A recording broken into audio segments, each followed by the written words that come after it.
Hello friends, welcome to my channel education with Gaurav. मेरे इस channel पर एक बार फिर से आप सभी का स्वागत है। दोस्तों, जैसा कि आप सब जानते हैं, मैंने बोला था कि हम यहाँ पर प्रैक्टिस सेट करेंगे एलटी के लिए, जो टीचिंग एप्टीट्यूड है उसके लिए। ठीक है, तो उसमें हम प्रैक्टिस टेस्ट 1 जो है वो कर चुके हैं और आज जो है हम प्रैक्टिस टेस्ट 2 करेंगे। ओके, 45 क्वेश्चंस जो है हमने इससे पहले की जो टेस्ट है उसमें डिस्कस कर लिए थे दोस्तों। उसके आगे के जो क्वेश्चंस हैं वो आज की वीडियो के अंदर हम डिस्कस करेंगे। कल मैं किसी रीज़न की वजह से वीडियो नहीं बना पाया था, लेकिन कोई बात नहीं। आज आप जो भी मैं ये नई वीडियो लेके आया हूँ इसको ध्यान से देखिए और लास्ट तक मेरे साथ बने रहिए। ओके, अगर आपको उत्तराखंड प्रवक्ता या एलटी टीचिंग एप्टीट्यूड या अदर सब्जेक्ट्स जो, जैसे कि आपको उत्तराखंड आपके जीके हो गया, हिंदी हो गया, और उसके अलावा आपको जीएस जो भी मैंने पढ़ाया है उन सभी के नोट्स चाहिए तो आप मुझे इस व्हाट्सअप नंबर पर कांटेक्ट कर सकते हैं।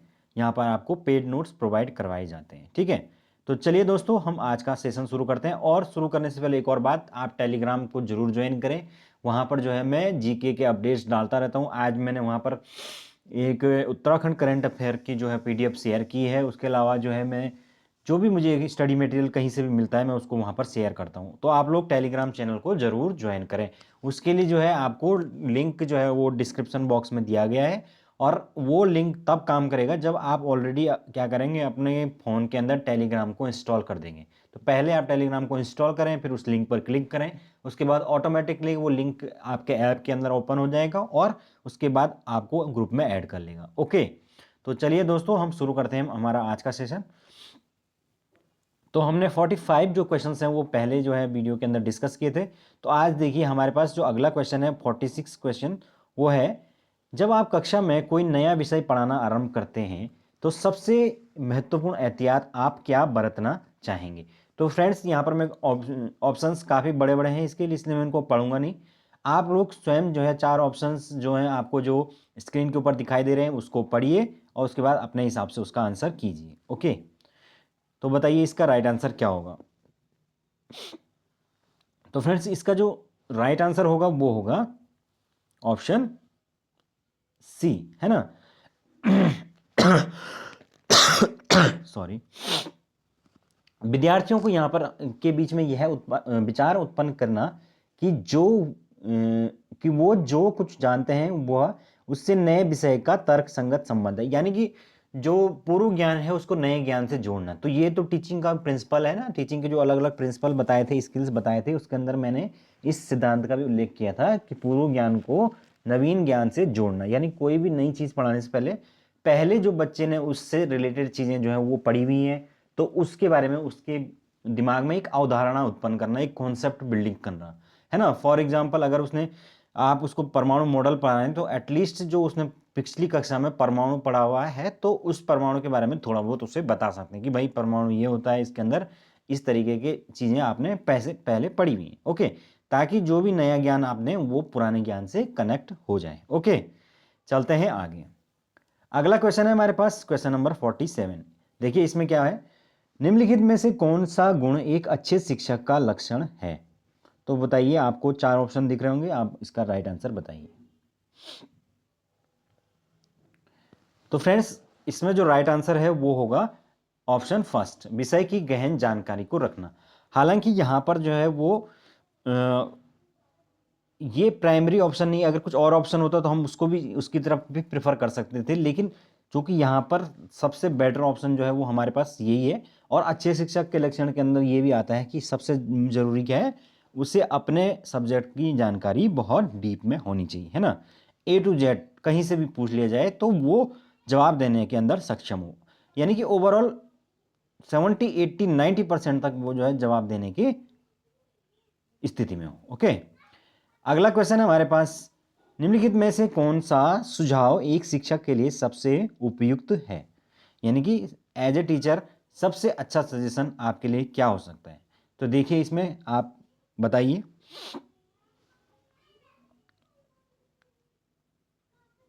तो फ्रेंड्स, राइट आंसर होगा ऑप्शन बी, विद्यार्थियों की जो शिक्षक से प्रत्याशा को समझना। प्रत्याशा का मतलब जो उनकी आपसे एक्सपेक्टेशंस है कि एज ए टीचर वो आपसे क्या एक्सपेक्टेशन रखते हैं उसको आपने समझना है। तो सबसे अच्छा सुझाव क्या है शिक्षक के लिए, वही है।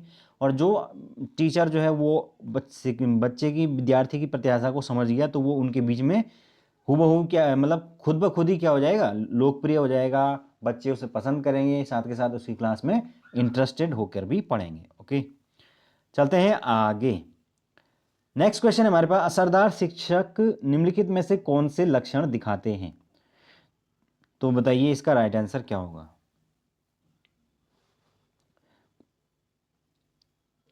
तो फ्रेंड्स राइट आंसर हो जाएगा यहाँ पर, इसमें अलग अलग जो सांस्कृतिक जो पृष्ठभूमि के लोग हैं उनके बारे में उनकी समझ होती है, ठीक है ना। यानी कि वो जो भी किसी भी बैकग्राउंड से बच्चा आया है, अलग अलग, कोई गरीब है, कोई अमीर है, कोई आदिवासी इलाके से आया है, कोई किस परिस्थिति, कोई मुस्लिम है, कोई हिंदू है, कोई अलग अलग सांस्कृतिक पृष्ठभूमि सबकी हो सकती है। तो उन सभी के बारे में जो है वो टीचर को समझ होनी चाहिए ताकि वो उसी के अकॉर्डिंग जो है जवाब दे, उसी के अकॉर्डिंग उनको ट्रीट करें। ऐसा ना हो कि वो किसी तरीके से पक्षपात करें, है ना। कि वो अगर भाई आप जानते हैं कि पृष्ठभूमि के हिसाब से जो है वो बच्चे के व्यवहार के अंदर जो है वो परिवर्तन हो सकता है। कोई बच्चा हो सकता है बहुत साफ सुथरा रहे, या हो सकता है कोई बच्चा बहुत इंटेलिजेंट हो, लेकिन उसके पीछे के कारणों का भी पता होना जरूरी है ना। चलते हैं आगे। नेक्स्ट है, निम्नलिखित में से किस एक को छोड़कर अन्य सभी असरहीन शिक्षकों के लक्षण हैं, यानी कि अप्रभावी शिक्षकों के लक्षण हैं। तो बताइए आपका राइट आंसर क्या होगा।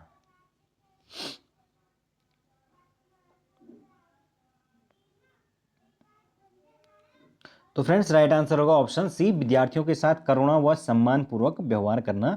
तो ये अप्रभावी शिक्षकों के लक्षण नहीं बल्कि प्रभावी शिक्षकों के लक्षण हैं, ठीक है। चलते हैं आगे। अगला है हमारे पास, एक अध्यापक का मुख्य कार्य होता है।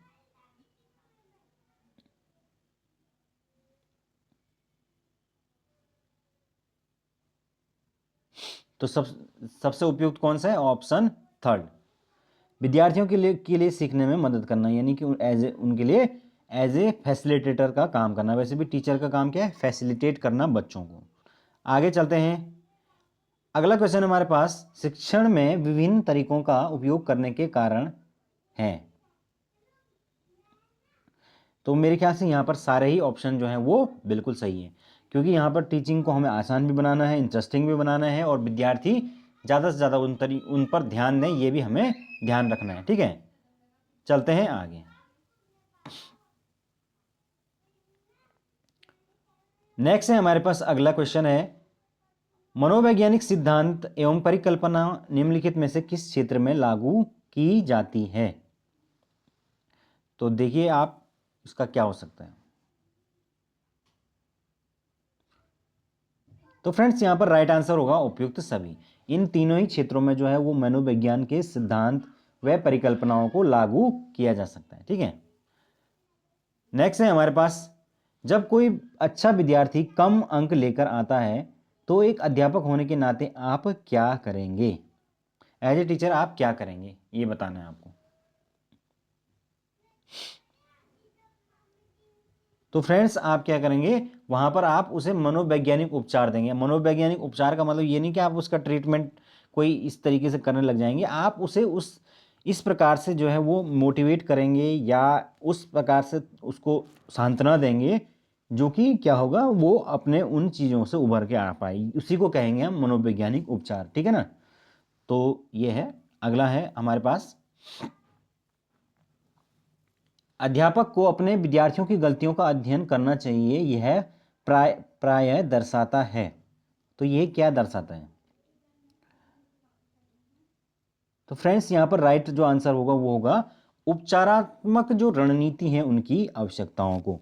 तो उपचारात्मक हमेशा जो है वो टीचर को जो है वो उपचारात्मक रणनीति अपनानी चाहिए, है ना। दो चीज़ें जो है मैं हमेशा बताता हूँ, वो है आपका डायग्नोस करना, उसके बाद रेमेडियल टीचिंग, ठीक है ना। तो यहाँ पर सबसे पहले तो डायग्नोस करना जरूरी है। और डायग्नोस कैसा होगा, जब आप विद्यार्थी की जो गलतियां हैं उनका अध्ययन करेंगे कि भाई जो गलती हो रही है वो क्यों हो रही है आखिर, है ना। चलते हैं आगे। शिक्षक मनोविज्ञान के अंतर्गत कौन सा क्षेत्र नहीं आएगा। तो बताइए इसका राइट आंसर क्या होगा। तो यहाँ पर राइट आंसर है वो है शिक्षा का दार्शनिक स्तर। जो दार्शनिक स्तर यानी फिलोसॉफिकल लेवल है फ्रेंड्स, ये मनोविज्ञान के अंदर नहीं आता है। मनोविज्ञान तो बच्चों के लिए होता है, और जो शिक्षा का दर्शन है वो एक उच्च स्तर होता है, वो आपके उन लोगों के लिए होता है जो कि आपके सिलेबस को डिज़ाइन करते हैं या आपके करिकुलम को डिज़ाइन करते हैं। तो वो करिकुलम के डिज़ाइन में दर्शन को देखा जाता है कि किस प्रकार का जो अलग अलग जो दर्शन है उनकी जो प्रमुख इंपॉर्टेंट अच्छी बातें हैं उनको उसको उसके अंदर रखा जाए। यानी कि फिलोसॉफिकल जो लेवल है वो शैक्षिक मनोविज्ञान के अंतर्गत नहीं आता है। ठीक है ना, चलते हैं आगे। अगला हमारे पास, एक उत्तम शिक्षक को अनिवार्यतः क्या करना चाहिए, इनमें से बताइए। तो यहाँ पर जो सबसे उपयुक्त मुझे नजर आता है वो है उपाय कुल एवं सहभागी प्रवृत्ति का होना चाहिए। उपाय कुल का मतलब उपाय कुशल का मतलब कि उसको उसके पास जो है वो समस्याओं का समाधान करने की कुशलता होनी चाहिए, और सहभागी प्रवृत्ति बच्चे के साथ कोऑपरेटिव होना चाहिए, सबसे इंपॉर्टेंट। ओके, आगे है हमारे पास, व्याख्यान देते समय यदि कक्षा में कोई विघ्न बाधा हो तो शिक्षक को निम्नलिखित में से क्या करना चाहिए। तो विघ्न बाधा हो तो क्या करें, जो बाधा डाल रहे हैं उसको हमेशा सीखने के लिए प्रेरित करें, उनको मोटिवेट करें, और इस प्रकार से करें कि वो सीखने के लिए प्रेरित हो जाएं। ठीक है ना। अगला है हमारे पास, प्रभावी शिक्षण के निम्नलिखित में से क्या है, इनमें से क्या प्रभावी शिक्षण है। तो प्रभावी शिक्षण यहां पर कौन सा होगा, देखिए जरा।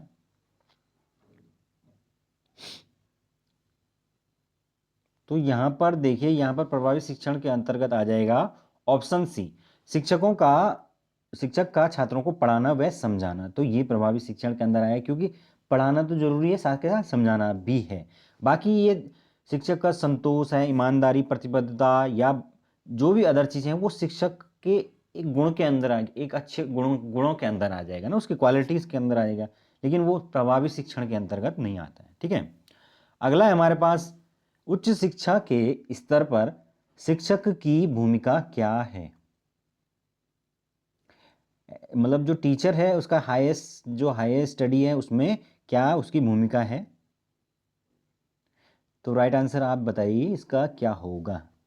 मेरे ख्याल से आप लोगों ने सबने ये सोच लिया होगा, आप दिमाग में जो है वो फटाफट सोच लिया करो, और जैसे ही मैं बताता हूँ फिर देख लिया करो कि मैंने सही सोचा या नहीं सोचा। ठीक है ना। तो फ्रेंड्स, इसका जो राइट आंसर होगा वो होगा ऑप्शन बी, विद्यार्थियों को स्वाध्याय हेतु प्रोत्साहित करना, क्योंकि यहाँ पर उच्च शिक्षा की बात हो रही है। तो उच्च शिक्षा में स्वाध्याय यानी कि सेल्फ स्टडी के लिए जो है मोटिवेट करना सबसे इंपॉर्टेंट हो जाता है। ठीक है ना। अगला है हमारे पास, एक अध्यापक सफल हो सकता है यदि वह, बताइए क्या हो सकता है इसमें। तो इसमें जो राइट आंसर हो जाएगा वो होगा ऑप्शन डी, विषय वस्तु को जो है सुव्यवस्थित ढंग से पेश करता है, क्योंकि सबसे ज्यादा जरूरी क्या है, आप जो भी कंटेंट पेश करो उसको बहुत ही अच्छे तरीके से पेश करो। ठीक है ना। तो ये है हमारे पास, चलते हैं आगे। नेक्स्ट है हमारे पास क्वेश्चन नंबर 62। मान लें एक विद्यार्थी अपनी समस्याओं को अपने अध्यापक के साथ बांटना चाहता है और इसके लिए वह अध्यापक के घर पर जाता है, तो अध्यापक को क्या करना चाहिए। बताइए इसका राइट आंसर क्या होगा। तो फ्रेंड्स, यहां पर जो सबसे सूटेबल है वो है उसे युक्ति संगत सहायता को प्रदान करें और उसके मनोबल को प्रोत्साहित करें। है ना, युक्ति संगत मतलब जो भी पॉसिबल हो सकता है उसको आप उसके लिए उसकी हेल्प करें और उसके मनोबल को प्रोत्साहित करें, उसे मोटिवेट करें। ठीक है ना। आगे है हमारे पास क्वेश्चन नंबर 63। जब कुछ विद्यार्थी शरारत करके कक्षा में अनुशासन को जानबूझकर भंग करने की चेष्टा कर रहे हों तो एक अध्यापक के रूप में आपकी क्या भूमिका होगी। यानी कि बच्चे जानबूझकर अनुशासन भंग कर रहे हैं तो आप क्या कर सकते हैं उसमें। तो यहां पर डी जो ऑप्शन है वो सबसे सुटेबल है, आत्म परीक्षण के अवसर देंगे और व्यवहार के अंदर उनके सुधार लेके आएंगे। ठीक है। अगला है हमारे पास, अध्यापक को प्रश्न पूछने में अनिरुद्ध यानी धारावाही माना जाता है यदि वह निम्नलिखित प्रश्न पूछ सकता है। मतलब इनमें से कौन सा प्रश्न है जिसको पूछने पर हम ये कह सकते हैं कि शिक्षक क्या है, धारावाही है, यानी लगातार बोल सकता है। तो बताइए कौन सा होगा। तो यहां पर जो राइट आंसर हो जाएगा वो होगा ऑप्शन डी, निश्चित समय में बहुत से अर्थपूर्ण प्रश्न, यानी कि कितने वैरायटी ऑफ क्वेश्चंस जो हैं वो टीचर बच्चों से एक समय के अंदर एक निश्चित टाइम फ्रेम के अंदर पूछ सकता है। क्योंकि जो है आप एक ही चीज़ के जब 50 तरीके से एग्जाम्पल देने के अंदर सक्षम होते हैं, तभी आप क्या होते हैं, आपका शिक्षण प्रभावी होता है। प्रभावी शिक्षण के लिए आपके पास क्या होना चाहिए, एक ही चीज़ को कई तरीके से, वेरियस तरीके से बताने के तरीके होने चाहिए, और उनके लिए क्या होना चाहिए, अर्थपूर्ण, बहुत तरीके से आप अर्थपूर्ण प्रश्नों को रख सकें, इस प्रकार की आपके अंदर योग्यता होनी चाहिए। अगला है हमारे पास, अध्यापक के लिए निम्नलिखित विशेषताओं में कौन सी सर्वाधिक अनिवार्य है। तो यहाँ पर सबसे देखिए, यहाँ पे जो है वो आपको दो ऑप्शन जो है वो सिमिलर लग सकते हैं। कौन कौन से, ऑप्शन सी व ऑप्शन डी, है ना। देखिए यहाँ पर पहला जो है वो भी सही है, पॉजिटिव है कि विद्वान व्यक्ति होना चाहिए, तो विद्वान तो होना ही चाहिए। लेकिन यहाँ पर बात हो रही है कि सर्वाधिक अनिवार्य है, तो सर्वाधिक जब अनिवार्य की बात होगी तो यहाँ पर सबसे इंपॉर्टेंट हो जाएगा ऑप्शन कौन सा, सी, है ना। उसमें धैर्य होना चाहिए, धैर्य यानी कि पेशेंस, क्योंकि वो बहुत ज़्यादा जरूरी है। जब पेशेंस होगा तभी वो बच्चे को अच्छे तरीके से पढ़ाने में सक्षम होगा, ठीक है ना। आगे हमारे पास, कक्षा में प्रभावी शिक्षण, प्रभावी अनुशासन के लिए अध्यापक को चाहिए कि, क्या चाहिए इसमें से, देखिए आप राइट आंसर बताइए इसका। ऑप्शन डी यहाँ पर राइट आंसर हो जाएगा। उनके साथ नरमी के साथ दृढ़ता बरतें, यानी कि कठोर भी रहें लेकिन नरमी के साथ, दोनों चीज़ों को समायोजित करके चलेंगे, यानी कि ना तो ज़्यादा कठोर हो जाएं ना तो ज़्यादा नरमी बरतें, दोनों चीज़ें साथ लेकर चलें। आगे हमारे पास, छात्रों में भी यहाँ पर जो नमी के साथ दृढ़ता का मतलब यहाँ पर एक चीज़ और हो जाती है, वो है कंस्ट्रक्टिव क्रिटिसिज्म, यानी कि आप अगर बच्चों का जो क्रिटिसाइज है वो भी करें तो वो कंस्ट्रक्टिव हो, रचनात्मक हो, वो इस प्रकार से हो कि वो बच्चे के अंदर सुधार लाने में सक्षम हो, है ना, ना कि उसको इस प्रकार से डिमोटिवेट कर दे कि ज़िंदगी में बच्चा दोबारा उसकी तरफ देखे भी नहीं, है ना। जैसे बहुत से टीचर होते हैं जो सब्जेक्ट के प्रति जो है वो किसी बच्चे को डिमोटिवेट कर देते हैं, जैसे मैथ्स के लिए या किसी और सब्जेक्ट के लिए, तो उसमें क्या होते हैं, फिर बच्चा जो है वो ज़िंदगी भर उस चीज़ को नहीं सीख पाता है, क्योंकि उसके अंदर कहीं ना कहीं उसको लेकर एक इन्फ्योरिटी वाली भावना बैठ जाती है कि भाई जब मैं, हमारे जो गुरुजी हैं वही ऐसा कह रहे हैं कि भाई तू तो सीख ही नहीं सकता कभी, तो फिर तो मैं शायद मैं नहीं सीख सकता हूँ, है ना। तो इस तरीके की भावना बच्चे के अंदर कभी नहीं भरनी चाहिए।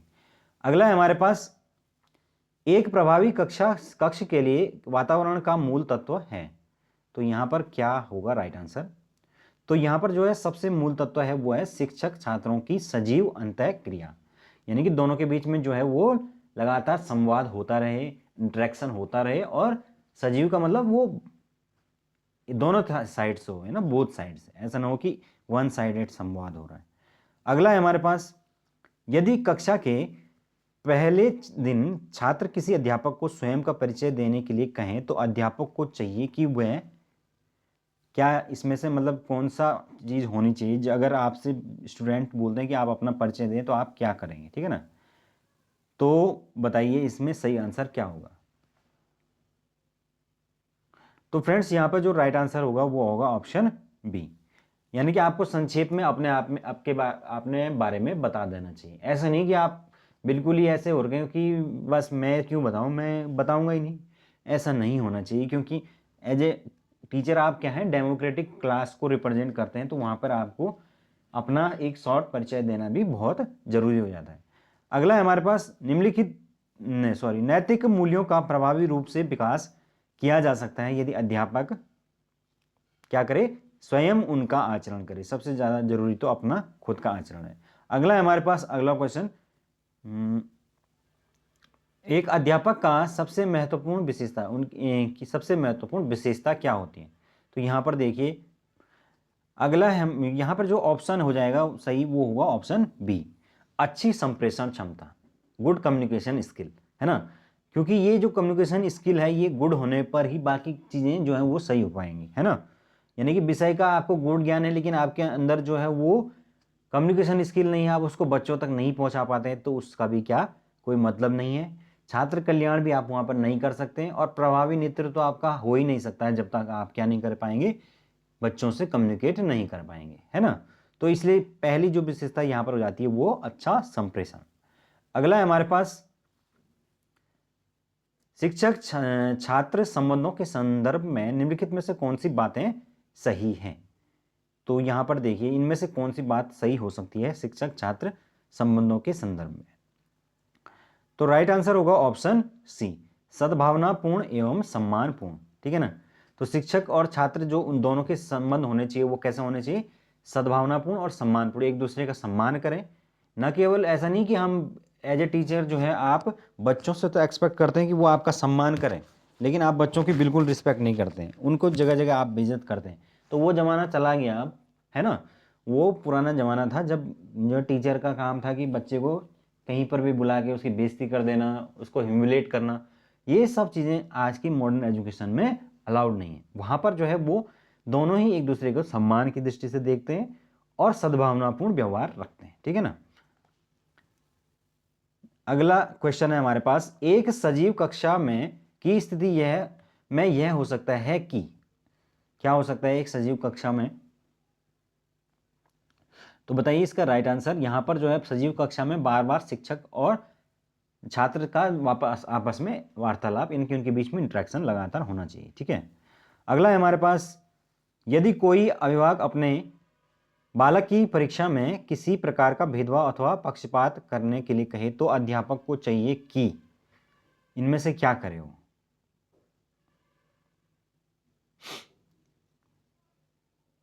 तो फ्रेंड्स यहां पर एक ही बात हो सकती है सही, वो है नम्रता और दृढ़ता के साथ ऐसा करने से मना कर दे, है ना। यानी आप सीधे सीधे हाथ जोड़ के विनती कर दो कि नहीं भाई मैं इस तरीके का काम नहीं कर सकता हूं, चाहे आप कुछ भी कर लीजिए, ठीक है ना। अगला है हमारे पास, एक अध्यापक का सबसे उत्तम गुण कौन सा है। तो कौन सा है इसमें बताइए राइट आंसर। राइट आंसर यहां पर हो जाएगा विषय में निपुणता व प्रतिक्रियाशीलता, है ना। अपने सब्जेक्ट में निपुण होना चाहिए और जो भी आप बच्चे जो आपसे पूछें उस पर आपकी प्रतिक्रिया जरूर होनी चाहिए, है ना। तो प्रतिक्रियाशीलता भी इंपॉर्टेंट है। अगला है हमारे पास, अध्यापक के समन्वय का प्राथमिक उत्तरदायित्व किसका है। तो अध्यापक के जो समन्वय का प्राथमिक जो उत्तरदायित्व है वो खुद अध्यापक का है। समन्वय का मतलब जो बच्चों के साथ एडजस्टमेंट करना है वो किसका उत्तरदायित्व है, तो वो खुद आपका ही उत्तरदायित्व है भाई, आप किस प्रकार से करते हैं। अगला है, एक सफल अध्यापक वह है जो जो क्या हो, बताइए राइट आंसर। संवेदनशील व अनुशासन प्रिय हो, ठीक है। अगला है हमारे पास, निम्नलिखित में से कौन सी कार्यकुशलता है जो आज के अध्यापक के लिए कक्षा अध्यापन में समायोजन करने में प्रभावशाली सिद्ध होती है। तो क्लास के में अध्यापन में अगर आपको समायोजन करना है, एडजस्टमेंट करना है अच्छे से, तो उसके लिए आपके लिए क्या क्या चीज़ें इसमें प्रभावकारी हो सकती हैं। तो पहला है देखिए प्रौद्योगिकी का ज्ञान, दूसरा अध्यापन अधिगम में प्रौद्योगिकी का उपयोग, विद्यार्थियों की आवश्यकता का ज्ञान, विषय पर अधिकार। तो देखिए यहाँ पर ये अलग अलग टाइप के ऑप्शन दे रखे हैं, इसमें क्या हो सकता है इसमें। तो यहाँ पर देखिए जो ऑप्शन फर्स्ट है उसमें केवल लिखा हुआ प्रौद्योगिकी का ज्ञान। तो भाई प्रौद्योगिकी ज्ञान के में मतलब टेक्नोलॉजी का आपको ज्ञान तो अब किसी भी क्षेत्र में हो सकता है ना, हो सकता है आपको मोबाइल का मैन्युफैक्चरिंग का ज्ञान हो, तो उसका क्या मतलब है क्लास के अंदर, कोई मतलब नहीं है ना। हालांकि कोई और उससे रिलेटेड टॉपिक आएगा तो उसमें मतलब है, लेकिन वैसे उसका प्रभावी शिक्षण में तो कोई मतलब नहीं है। सेकंड है अध्यापन अधिगम की प्रौद्योगिकी का प्रयोग, तो ये तो हो सकता है क्योंकि वो अध्यापन अधिगम यानी कि वो टीचिंग लर्निंग प्रोसेस में जो है टेक्नोलॉजी के यूज़ की बात कर रहे हैं। तो उसमें ये आ जाएंगे आपके सारी जो आप पीपीटी वगैरह बना के या प्रोजेक्टर के माध्यम से ओएचपी के माध्यम से आप पढ़ाते हैं। तो राइट आंसर सेकंड वाला सही हो जाएगा। थर्ड है हमारे पास विद्यार्थी की आवश्यकताओं का ज्ञान, ये भी बिल्कुल सही है, और विषय पर अधिकार तो होना ही चाहिए। तो ये तीन चीज़ें अगर आपके पास हैं तो आपका शिक्षण प्रभावी हो जाएगा, तो इसलिए ऑप्शन सी राइट आंसर हो जाता है, ठीक है। चलते हैं आगे। अध्यापक का प्रारंभिक कार्य है, कौन सा अध्यापक का प्रारंभिक कार्य है बताइए। तो फ्रेंड्स यहाँ पर ऑप्शन सी है, विद्यार्थी के सर्वपक्षीय विकास में सहायता प्रदान। सर्वपक्षीय सर्वांगीण सब एक ही बात है ना, ओवरऑल डेवलपमेंट जिसको कहा जाता है ना। अगला है हमारे पास, निम्नलिखित में से कौन सा शिक्षण का पूर्व निर्धारित स्तर नहीं है। तो पूर्व निर्धारित स्तर कौन सा नहीं है इसमें। तो फ्रेंड्स यहाँ पर जो राइट आंसर हो जाएगा, मेरे ख्याल से बहुत लोगों ने सोच लिया होगा अभी तक, तो यहाँ पर जो राइट आंसर हो जाएगा वो होगा ऑप्शन डी, विभेदीकरण। यानी कि आप डिफ्रेंसिएशन करना, वो करना, जैसे डिवीजन के अंदर बांटते हैं, तो वो विभेदीकरण हुआ। तो ये पूर्व निर्धारित स्तर नहीं है, बाकी जो और लेवल हैं ये पूर्व निर्धारित स्तर के अंतर्गत आते हैं। अगला है हमारे पास, शिक्षा मनुष्य के अंदर पहले से विराजमान पूर्णता का अभिप्राय है। यानी कि जो मनुष्य है उसके अंदर पहले से ही जो ज्ञान है उसको बाहर निकालना ही क्या है, शिक्षा है। तो ये किसने कहा था, ये फेमस वाक्य है, और ये फेमस जो वाक्य है ये कहा गया है किसके द्वारा, स्वामी विवेकानंद जी के द्वारा, ठीक है ना। अगला है हमारे पास, एक अच्छा शिक्षक वह है जो, तो इसमें बताइए आप राइट आंसर क्या होगा। तो सबसे सुटेबल तो वही है, छात्रों को सीखने के लिए क्या करे, हमेशा अभिप्रेरित करे। अभिप्रेरित यानी कि मोटिवेट करें।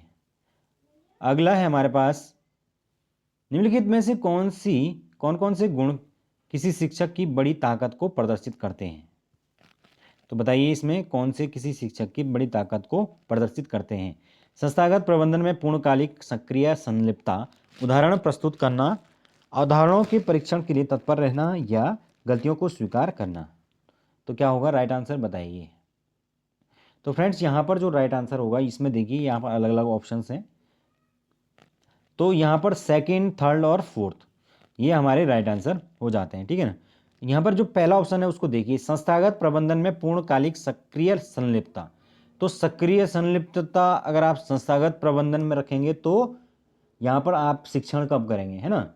तो शिक्षक की बड़ी ताकत पूछ रहा है वो, तो शिक्षक की ताकत जो है वो संस्थागत प्रबंधन, जो इंस्टीट्यूशनल मैनेजमेंट होता है उसमें आपका ज़्यादा सक्रिय संलिप्तता नहीं होनी चाहिए। जैसे कि कुछ टीचर होते हैं वो हमेशा सरकारी कामों में ही लगे रहते हैं, जैसे कि कभी BLO ड्यूटी, कभी ये ड्यूटी, कभी फलाना ड्यूटी, तो वो कभी पढ़ाने में उनका मन ही नहीं करता है। तो वही वाली बात है कि आपको मेनली किन चीज़ों पर प्रस्तुत रहना है, अपने जो शिक्षण कार्य है उस पर रहना है, ठीक है। नेक्स्ट है हमारे पास, एक शिक्षक की कार्य में कक्षा में कुछ शारीरिक रूप से विकलांग बच्चे हैं, निम्नलिखित में से कौन सा कथन उन्हें कहने के लिए उपयुक्त होगा। यानी कि आपके कक्षा में अगर दिव्यांग बच्चे हैं, विकलांग या दिव्यांग एक ही बात है, तो उनको आप क्या कहेंगे, मतलब, है ना। तो बताइए इसका राइट आंसर क्या होगा, सोच समझ के बताइए।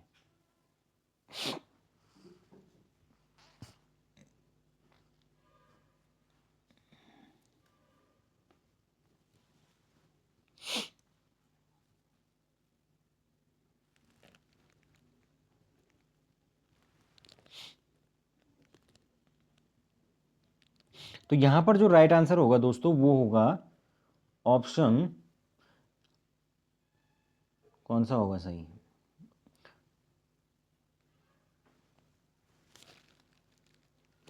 ऑप्शन सी राइट आंसर हो जाएगा। यहाँ पर जो है ये सी राइट आंसर इसलिए होगा क्योंकि यहाँ पर मोहन को खेल के मैदान में जाने के लिए प्रेरित किया जा रहा है। यानी कि उसको भी जो है वो मोटिवेट किया जा रहा है टीचर के द्वारा कि आप क्या करें, चाहे आप बैसाखी की सहायता से ही जाएं लेकिन आप खेल के मैदान की तरफ जाएं। इसका मतलब ये है कि कहीं ना कहीं जो है एक इंक्लूजन की भावना उसके अंदर लाई जा रही है ना। क्योंकि आज की जो इंक्लूसिव एजुकेशन है उसमें जो बच्चे डिसेबल्ड पर्सन आपके साथ आपकी कक्षा में होंगे उनको भी जो है वो साथ लेकर चलना है, ठीक है। अब यहाँ पे ऑप्शन फर्स्ट देखिए, व्हील चेयर पर बैठने वाले बच्चे हॉल में जाने के लिए अपने साथियों की मदद, तो किसी और की मदद से अगर उसको ले जाएंगे तो उसके अंदर जो है वो हीन भावना आ सकती है। या नेक्स्ट है, मोहन कक्षा में बैठा रहा और अन्य बच्चे मैदान में जाकर खेलें, तो ये भी गलत हो जाएगा क्योंकि फिर वो क्या हो जाएगा, अलग हो जाएगा, अलग तो करना ही नहीं है। और नेक्स्ट है यहाँ पर पोलियो ग्रस्त बच्चे जो है वो एक गीत पेश करेंगे, तो यहाँ पर केवल और केवल पोलियो ग्रस्त जो बच्चे हैं उनके लिए बोला जा रहा है, तो वो भी वहाँ पर उनको अलग करने वाली बात हो जाएगी। तो यहाँ पर थर्ड ऑप्शन ही सबसे बेस्ट ऑप्शन नज़र आता है, ठीक है। तो चलिए आगे चलते हैं। लास्ट हमारे पास दो क्वेश्चंस हैं, वो है निम्नलिखित में से कौन सा विकल्प रचनात्मक आकलन से संबंधित नहीं है? तो बताइए रचनात्मक आकलन से इनमें से कौन सा संबंधित नहीं है? तो फ्रेंड्स यहाँ पर जो राइट आंसर होगा वो होगा ऑप्शन सी, विद्यार्थियों की योग्यता क्रम का निर्धारण करना। रचनात्मक आकलन क्या होता है? जब हम टीचिंग के साथ साथ जो है वो लगातार बच्चों का आकलन भी करते रहते हैं, है ना। जैसे पढ़ाया, उसके बाद उनको प्रश्न पूछा, उनके बाद उसको प्रश्न पूछकर पता किया है कि भाई कितना बच्चा समझा है या नहीं समझा है, उसके कितनी समझ में आ रहा है। तो ये सब चीज़ें जो है वो साथ के साथ मतलब फीडबैक प्रोवाइड करना बच्चों को, तो ये कहलाते हैं आपके रचनात्मक आकलन। तो यहाँ पर विद्यार्थियों का योग्यता क्रम यानी कि उनकी डिवीज़न डिसाइड करना, ये तो इसके अंतर्गत नहीं आ सकता है, ठीक है ना। और लास्ट क्वेश्चन है हमारा आज का, को अभिप्रेरित शिक्षण की शंका संकेत माना जाता है, तो इनमें से क्या हो सकता है? तो फ्रेंड्स यहाँ पर जो राइट आंसर हो जाएगा वो होगा ऑप्शन ए, है ना। छात्रों द्वारा प्रश्न पूछना सबसे ज़्यादा जरूरी है। क्या करना? छात्रों के द्वारा प्रश्न पूछना, क्योंकि अभिप्रेरित शिक्षण की बात हो रही है। अभिप्रेरित शिक्षण यानी कि मोटिवेशन। तो अगर बच्चा अंदर से मोटिवेट है तभी जाके वो क्या करेगा, बच्चों ज़्यादा से ज़्यादा क्वेश्चंस को पूछेगा, प्रश्नों को पूछेगा, छात्र जो है वो प्रश्नों को पूछेंगे। तो इसीलिए यहाँ पर ऑप्शन फर्स्ट राइट आंसर हो जाता है, ठीक है। तो इसी के साथ आज की क्लास समाप्त करते हैं। थैंक यू सो मच दोस्तों। और इसके बाद जो नेक्स्ट हमारा टेस्ट होगा वो अगला जो हमारा टॉपिक है उसके ऊपर होगा, जो कि आपका है सामाजिक परिपक्वता, है ना। एलटी का जो टॉपिक है आपने देखा होगा एक टॉपिक, उसमें सामाजिक परिपक्वता। तो उसके बेस पर जो है हम अगला क्वेश्चन अगला जो है टेस्ट करेंगे, ठीक है। तो अभी के लिए इतना काफ़ी है। Thank you so much, have a good day.